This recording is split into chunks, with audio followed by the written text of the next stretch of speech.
જય શ્રી કૃષ્ણ મિત્રો, આજે આપણે મગની દાળની વડી બનાવીશું. તો મેં મગની 100 ગ્રામ દાળ લીધી છે, જીરું લીધું છે, હળદર લીધું છે, લીલા મરચાં લીધા છે અને મીઠું લીધું છે. તો સૌપ્રથમ મેં મગની મોગર દાળને ધોઈ અને બે કલાક પલાળી રાખી છે. પછી ધોઈ અને મિક્સર જારમાં લઈ તેમાં જીરું, હળદર, લીલા મરચાં, મીઠું નાખી તેનું પેસ્ટ બનાવી છે. ખીરું બનાવીને આ રેડી કર્યું છે મેં, અને એક પ્લાસ્ટિકની થેલી ઉપર હું હવે આ વડીઓને હું પાડું છું.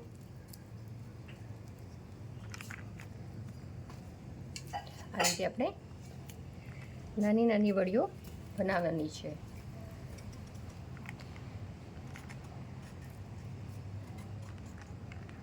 અને પ્લાસ્ટિક ઉપર આપણે તેલ લગાવી એટલે જલ્દીથી ઉખડી જાય.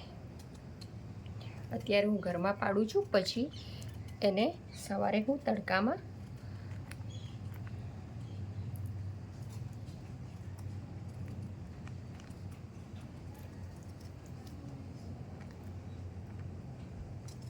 આની તમે દૂધની થેલીની અંદર પણ ભરીને વડી પાડી શકાય છે.